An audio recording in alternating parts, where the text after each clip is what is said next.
What would relationships look like if we placed money above love? Welcome to a dystopian society where the size of your wallet determines your worth. This dark reality is marked by a disturbing prevalence of scrubs, individuals defined not by their character, but by their lack of financial opulence. Here, the absence of financial wealth is perceived as a moral failing, a deficiency that overshadows any redeeming qualities or virtues. This unsettling norm disrupts the equilibrium of genuine connection, replacing the heartfelt bonds of love and mutual respect with the cold, impersonal exchange of material wealth. Now let's delve into the concept of inverse coexistence in this dystopia. The notion of financial independence is twisted and aligned with the rejection of these so-called monetary scrubs. In other words, the more financially independent you are, the more justified you are in dismissing those who lack similar economic stature.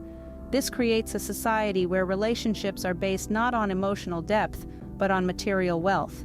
It's a chilling manifestation of commodified affections, where love is measured in dollars and cents, and the heart's currency holds no value.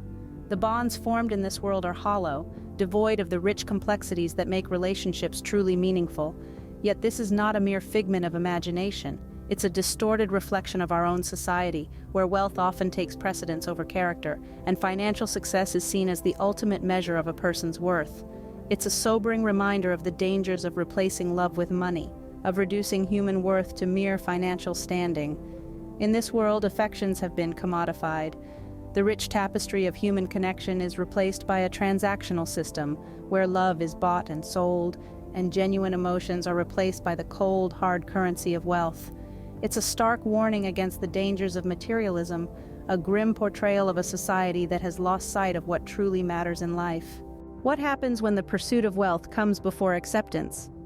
This question introduces our exploration of the counterbalance and stabilization in the narrative of TLC's song No Scrubs.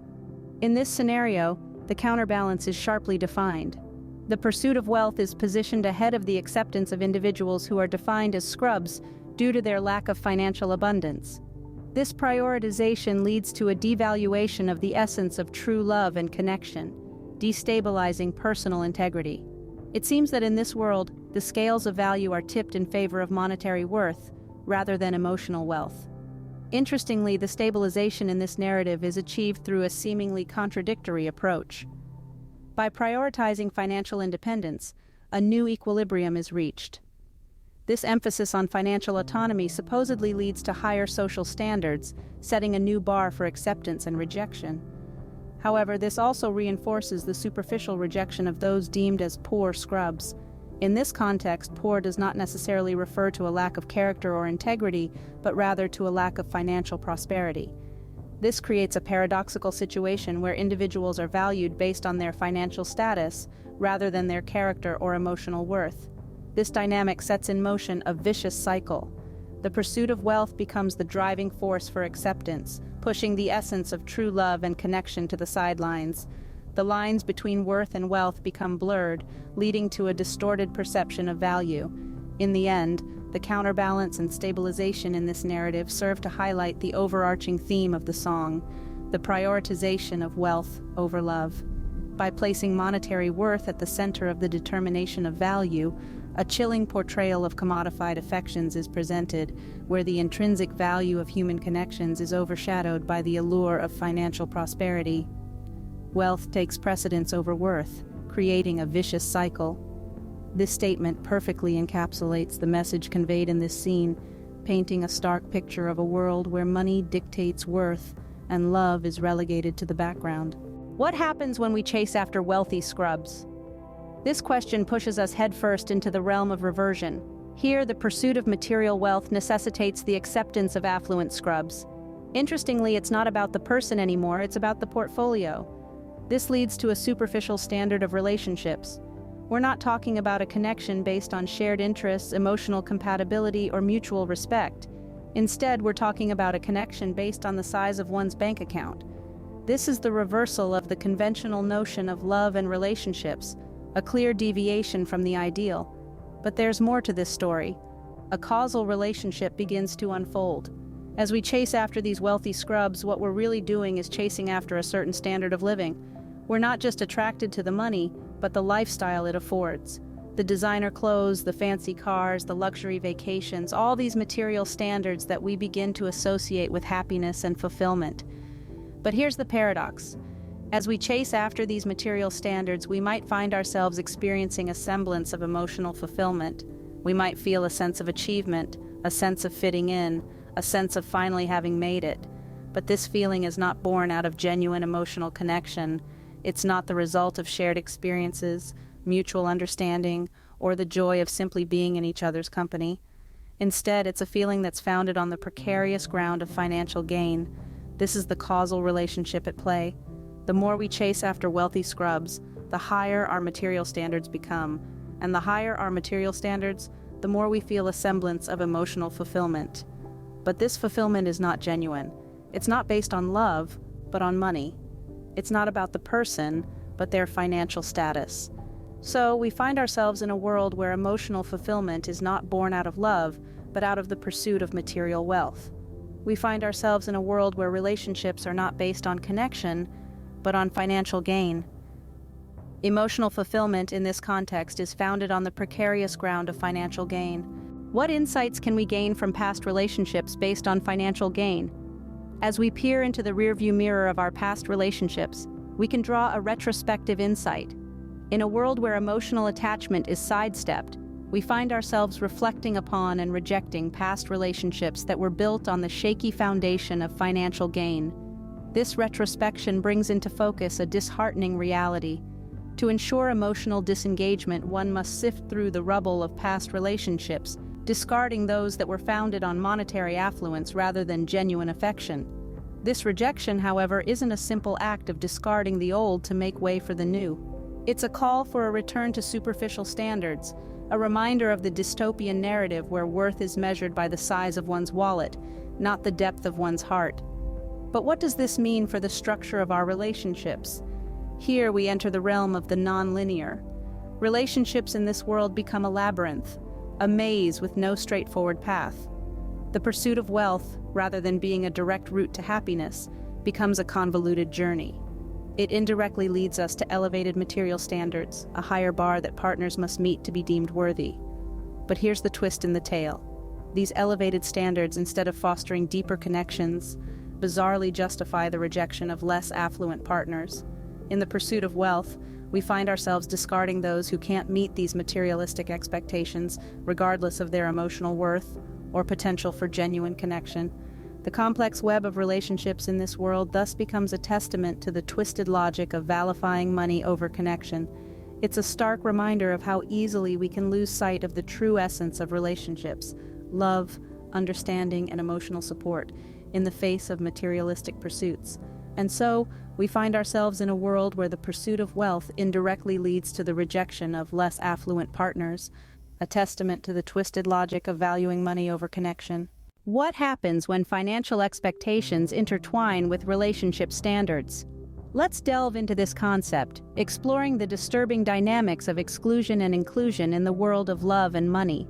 In this narrative, we encounter a chilling instance of exclusion. When wealth and superficiality are removed from the equation, what remains? It's a world where genuine emotional depth and connection are excluded, an unfortunate consequence of a society that places monetary value over personal worth. It's a stark reminder of the potential harm caused by allowing our financial expectations to dictate our romantic relationships. In this exclusion scenario, the absence of wealth doesn't pave the way for authenticity to shine, but rather, it leads to the exclusion of genuine emotional depth and connection. It's as if money has become the gatekeeper of affection, where the lack of it dismisses any chance of creating meaningful relationships. This situation paints a grim picture of a society where love is no longer an expression of mutual respect and understanding, but a transaction determined by the size of one's wallet. Yet there's another side to this coin, the inclusion scenario. Here, the warped standards of wealth are embraced to such an extent that it leads to a grotesque form of relationship success. This success is achieved not by the depth of one's character, but by the depth of one's pocket. It's a world where the affluent are included in the realm of love, while those lacking financial opulence are cast aside. In this inclusion scenario, the pursuit of wealth becomes a ticket to relationship success. However, this success is not built on mutual respect or emotional depth, but rather on financial independence and the rejection of those less fortunate. It's a twisted form of success that includes both money and superficiality, yet excludes the very essence of love. In conclusion, when financial expectations intertwine with relationship standards, we risk excluding true emotional depth and connection, and instead include superficial standards of wealth and success. This success is inclusive of both money and superficiality, but exclusive of love's true essence. It's a poignant reminder of the potential dangers of placing money over love in our pursuit of happiness. What is the impact of the absence of financial independence and a willingness to accept financial scrubs? Let's delve into the bottleneck scenario, shall we? In an unsettling world where financial independence is non-existent and the acceptance of financial scrubs is the norm, a grim portrait emerges. Genuine love and respect, the cornerstones of any meaningful relationship, are stifled, unable to flourish. This is the bottleneck effect, a harsh reality where the absence of financial autonomy and the presence of scrubs, defined by their lack of wealth, squeeze out the possibility of true emotional connection. The essence of love, respect, and mutual admiration all take a back seat to the driving force of money. This is the unfortunate trade-off that occurs when financial status becomes the primary determinant of relationship value. Now let's explore the other end of the spectrum, the conjoint principle. Here, the narrative suggests something altogether different, yet equally disturbing. In this scenario, an individual upholds materialistic values, encouraging the rejection of partners who lack financial wealth. This principle promotes a facade of independence, a surface-level autonomy that is, in reality, tied to the pursuit of money. In other words, it's a celebration of wealth over emotional wealth, where the value of a partner is measured not by their character, but by their financial standing. The conjoint principle, thus, embodies a twisted form of independence, one that is rooted in materialism rather than in emotional depth or mutual respect. This is the world that TLC's No Scrubs paints, a world where money supersedes love in defining the value of a relationship. It's a stark reminder of the potential pitfalls of placing material wealth at the center of our relationships and the consequences that come with it. So, what's the cost of this conjoint principle? It's the erosion of genuine emotional connections, the commodification of affection, and the glorification of superficial standards. In short, it's the devaluation of love in its purest form. This is a conjoint celebration of wealth over emotional wealth. It's a call to reevaluate our priorities, to place love and respect above wealth, and to remember that the true value of a relationship lies in emotional depth, not in the size of a wallet. The song No Scrubs by TLC provides a unique perspective on wealth and relationships. In the dystopian landscape painted by the lyrics, we see a world where financial opulence rather than character dictates worth. This unsettling norm disrupts the equilibrium of genuine connection, leading to relationships based on material wealth rather than emotional depth, a chilling yet accurate portrayal of commodified affections. A counterbalance emerges starkly here. The pursuit of wealth precedes the acceptance of scrubs defined by their financial portfolio, which in turn diminishes the essence of true love and connection, destabilizing personal integrity. However, this materialistic narrative is stabilized by prioritizing financial independence, leading to higher social standards and the superficial rejection of poor scrubs, a vicious cycle of wealth over worth. We then witness a reversion, where the pursuit of material wealth necessitates the acceptance of affluent scrubs, leading to a superficial standard of relationships. The chase after wealthy scrubs causes an increase in material standards, which paradoxically might lead to a semblance of emotional fulfillment, albeit founded on financial gain rather than genuine connection. Next, we look retrospectively to understand that to ensure emotional disengagement, one must reject past relationships based on financial gain, advocating for a return to superficial standards. This non-linear narrative becomes a maze where the pursuit of wealth indirectly leads to elevated material standards, justifying the rejection of less affluent partners. Exclusion becomes a dire warning against intertwining financial expectations with relationship standards, where the absence of wealth and superficiality leads to the exclusion of genuine emotional depth and connection. Inclusion, on the other hand, suggests that by embracing these warped standards of wealth and rejecting financial scrubs, one achieves a grotesque form of relationship success, inclusive of both money and superficiality, but exclusive of love's true essence. Finally, the bottleneck scenario reveals a grim portrait. The absence of financial independence and a willingness to accept financial scrubs ensures that genuine love and respect cannot flourish.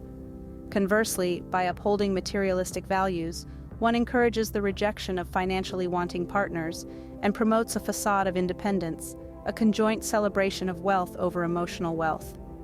In the end, it's not about the money or the love, but about the value we place on each in our relationships.